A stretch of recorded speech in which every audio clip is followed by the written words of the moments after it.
오늘 하나님 말씀의 제목은 알곡대 쭉정이라는 제목을 가지고 하나님 말씀을 전합니다. 여러분, 이단과 사이비 특징이 무엇인지 아십니까? 이단은 같으니 끝단입니다. 같은데 끝이 다르다라는 거죠. 그럼 사이비는 무엇일까요? 겉은 비슷하나 속은 완전히 다르다는 것입니다. 완전히 다르며 반사회적, 반인륜적인 집단이 바로 사이비라고 부릅니다. 완전히 다르며 이렇게 뭔가 같은 것 같지만 다른 것, 이단 사이비, 가짜라는 거죠. 그러면 알곡과 쭉정이도 같은 것 같지만 다릅니다. 알곡도 쭉정이도 같이 쭉 잘 삽니다. 그리고 마지막에 하나님의 심판이 기다리고 있다는 것을 잊지 말아야 된다는 거죠. 알곡은 천국이요, 쭉정이는 지옥입니다. 그럼 불안의 시대 속에서 알곡으로 우리는 어떻게 살아가야 할까요? 영국 옥스퍼드대 에리갈 도주 교수는 불안의 시대 이교도와 기독교인이라는 책에서 로마 시대 기독교인들의 탁월성을 이렇게 얘기했습니다. 로마인들은 국가적 재앙을 만나면 어떤 신이 이 일을 벌였는지 초래한 것인지 몰라서 진땀을 빼야 했습니다. 헬라 세계에 그 수많은 신들이 있었기 때문이죠. 그에 반해 기독교인들에게는 하나님의 아들, 하나님 한 분 유일신이 있었습니다. 하나님이 모든 것을 주관하신다라는 것을 믿고 있었죠. 그런 분명한 믿음이 있었다라는 거죠. 그러니 고난 앞에서도 이게 누가 나에게 이러한 힘듦을 주셨지? 이걸 고민할 필요가 없이 당하거나 두려워하지 않고 기쁨으로 평강으로 나아갈 수 있었다라는 것입니다. 우리는 불안의 시대를 살아가고 있습니다. 온 국민이 뉴스 하나하나에 일비하며 이 초유의 관심을 두고 우리는 살아가죠. 그 뉴스도 좋은 것보다는 나쁜 것이 더 많지 않습니까? 그러나 우리의 미래는 늘 불완전하고 정확한 예측, 이거는 불가능하다는 것입니다.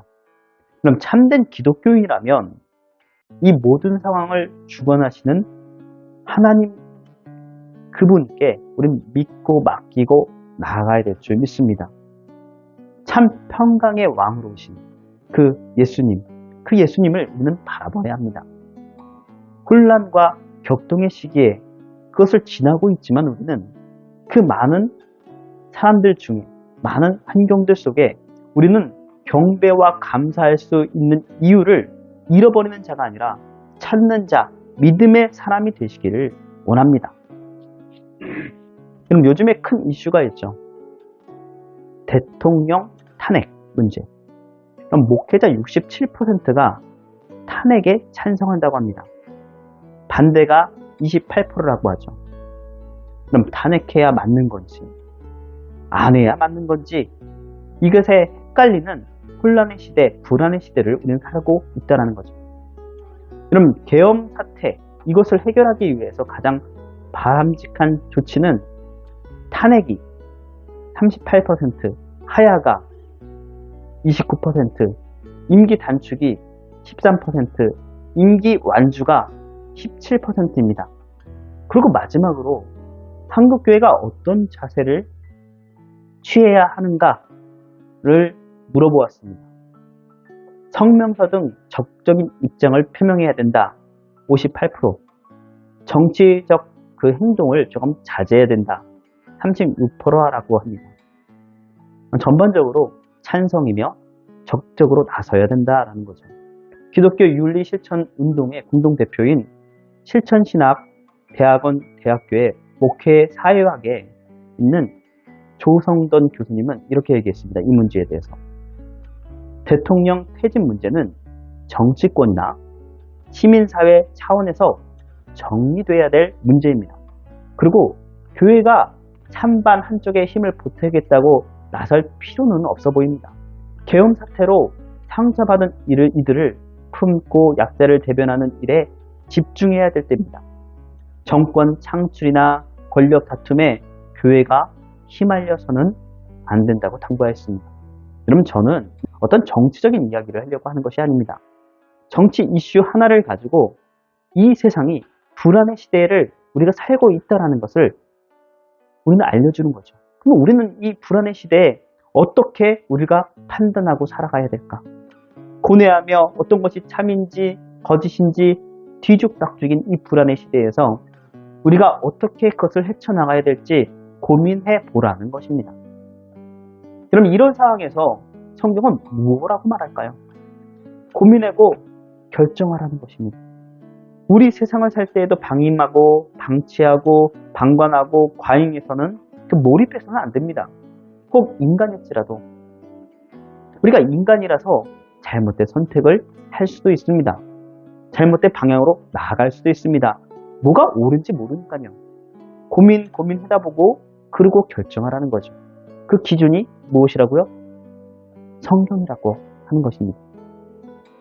그럼 사무엘상 8장서부터 12장에 나타난 인간 왕을 요구하는 정치적인 백성이 나옵니다.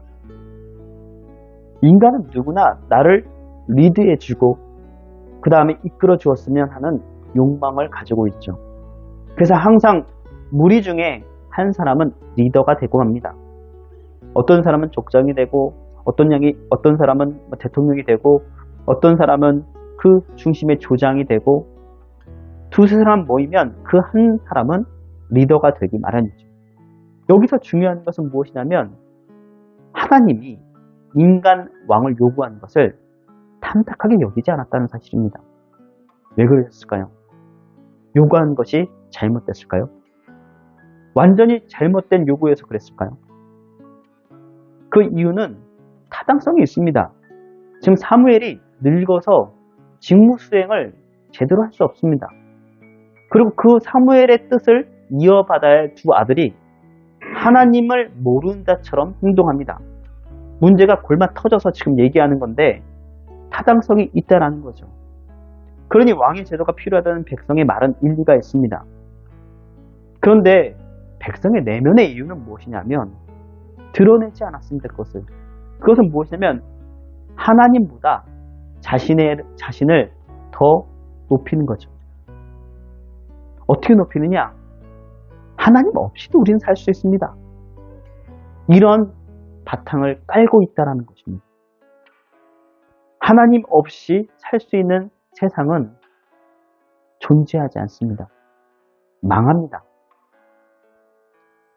우리는 하나님이 이스라엘의 진정한 왕이고 잘 이끄실 수 있는 분이신데 그것을 모르고 이 세상의 왕의 모습에 이끌려 좋은 모습을 보았던 것 같습니다.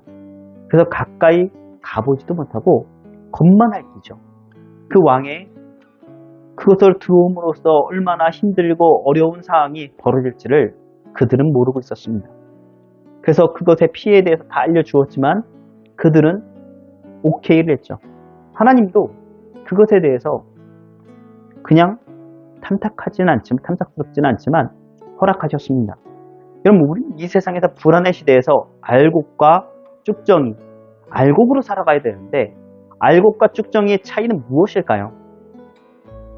알곡과 쭉정이의 차이. 첫 번째로 살아있느냐라는 것입니다. 사느냐 죽느냐 그것이 문제로다. 셰익스피어 4대 비극 중에 햄릿의 유명한 대사입니다. 알곡은 살아있습니다. 쭉정이는 죽었습니다. 살아있는 성도는 알곡입니다. 죽은 성도는 쭉정입니다. 죽은 성도는 없죠. 죽었다면 성도가 아닙니다. 여러분, 알곡인가요? 믿음이 살아있습니까? 예수님이 내 안에 있는가? 내 안에 예수님이 있다면 당신은 알곡입니다.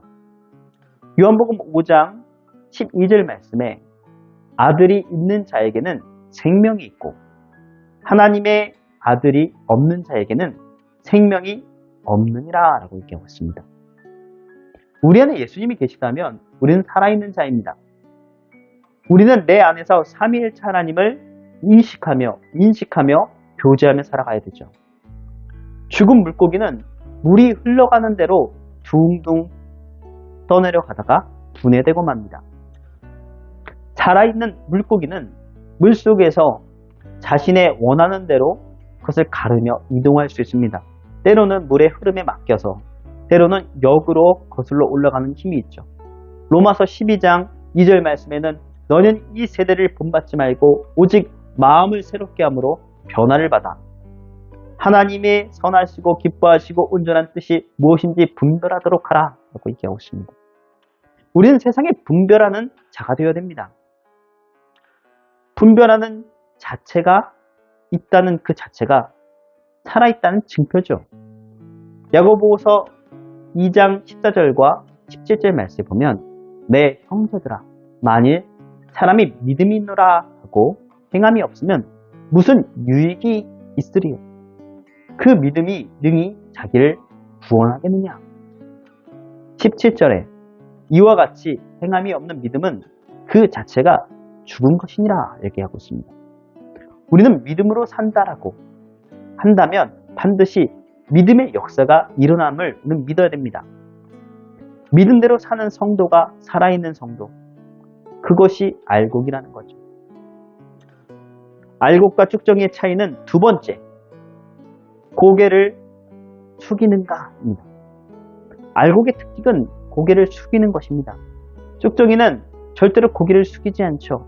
벼가 누렇게 익어서 있는 그 논에 가보면 황금 들녘이 보이는 그곳에 가면 알곡일수록 고개를 숙입니다. 여기서는 이 도시에서는 그것을 잘 못 보지만 제가 일을 할 때 가면 저 밑에 그 대부도나 이쪽으로 가보면 그 밭에 황금 들녘으로 벼가 잘 익은 모습을 보게 되었습니다. 알곡이 숙여지죠. 그러나 미숙한 성도일수록 교만하게 되어 있습니다. 알곡은 다 갖추었기에 교만하지 않습니다. 예수님도 다 갖추었습니다. 그래서 교만하지 않죠. 겸손하죠. 마태복음 11장 29절 상발절의 말씀에 보면 나는 마음이 온유하고 겸손하니 나의 멍에를 메고 내게 배우라 라고 얘기하고 있습니다. 교만한 이유는 제대로 갖추지 못하였기 때문이죠. 빈 수레가 요란하다란 말이 있듯이 무엇인가 결핍되어 있기 때문에 교만을 통해서 채워보려고 한다라는 것입니다. 알곡과 쭉정이의 차이. 세 번째는 바람이 불 때 날아가는가입니다. 알곡과 쭉정이는 키질할 때 날아가죠. 마태복음 3장 12절 말씀에 보면 손에 키를 들고 자기의 타작 마당을 정하게 하사 알곡은 모아 곳간에 들이고 쭉정이는 꺼지지 않는 불에 태우시라 라고 얘기합니다. 알곡과 쭉정이는 키질할 때 가려진다는 거죠. 그 자랄 때 갈려지는 것이 아니라 키질할 때 바람에 날려 보내는 것입니다. 알곡인지 쭉정인지 어떻게 알 수 있습니까?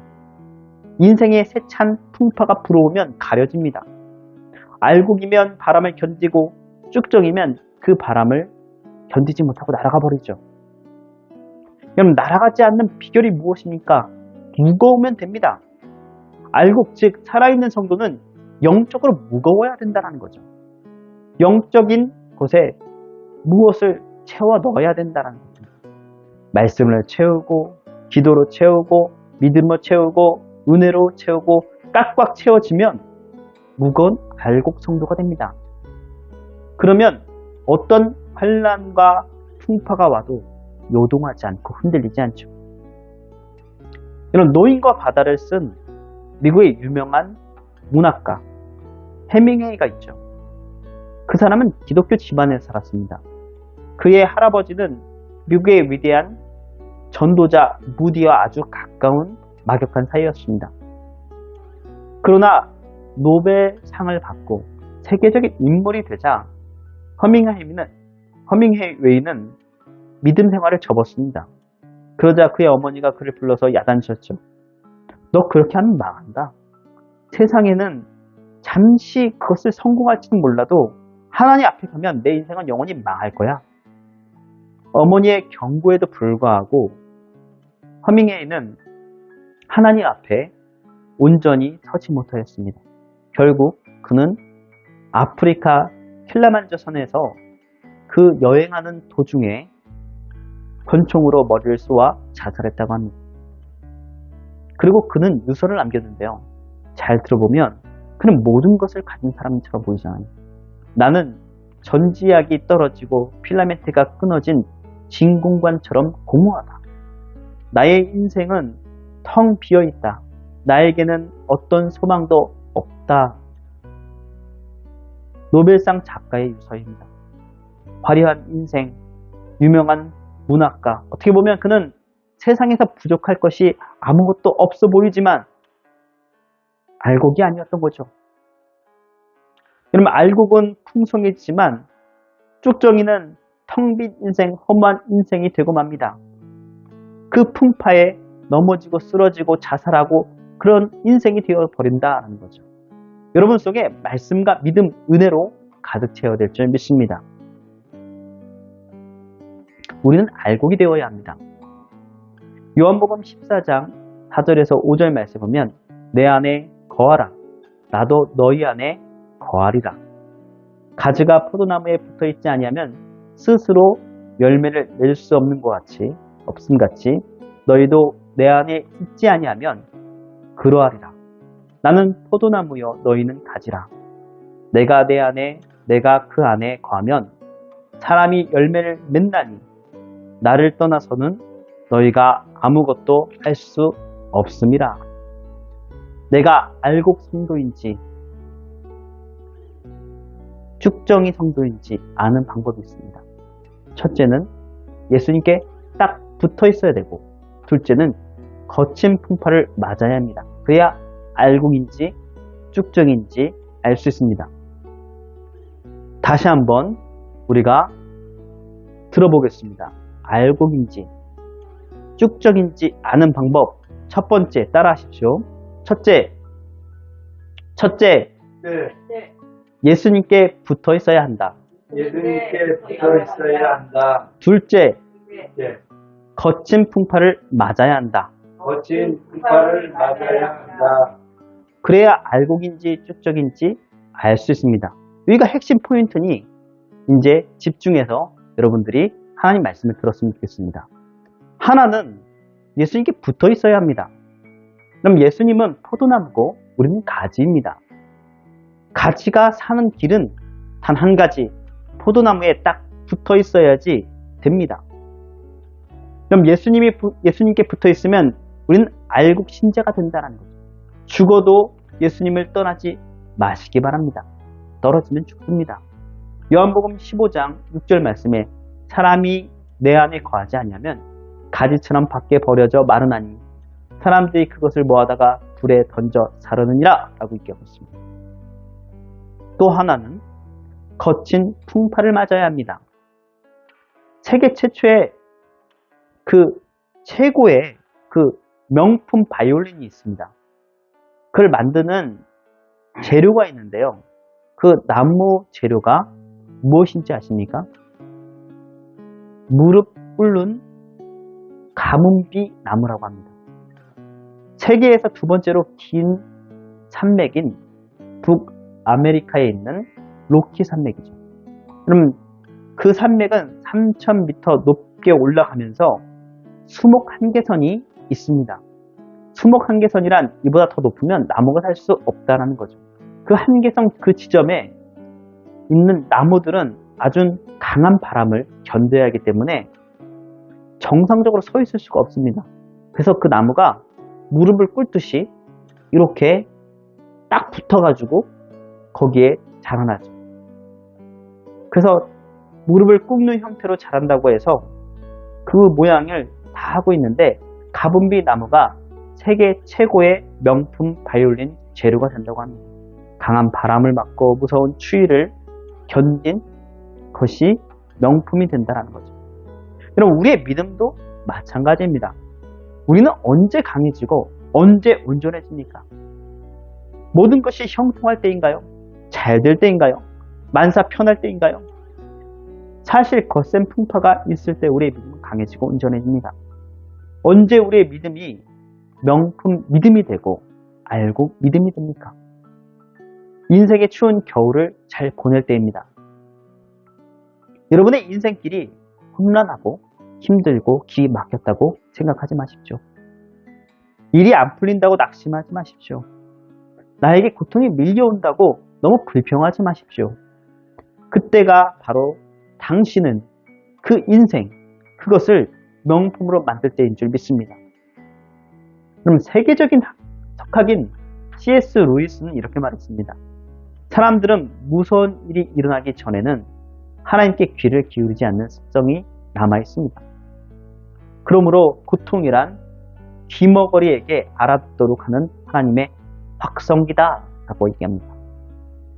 우리가 언제 하나님을 만납니까? 너무 편해서 우리가 언제 하나님의 음성을 듣습니까? 너무 편해서 듣습니까? 인생의 거센 풍파를 만났을 때입니다. 하나님께 꼭 붙어서 인생의 거센 풍파를 이겨내는 오산세계급식교회 성도들이 다 되시기 바랍니다. 아멘. 아멘.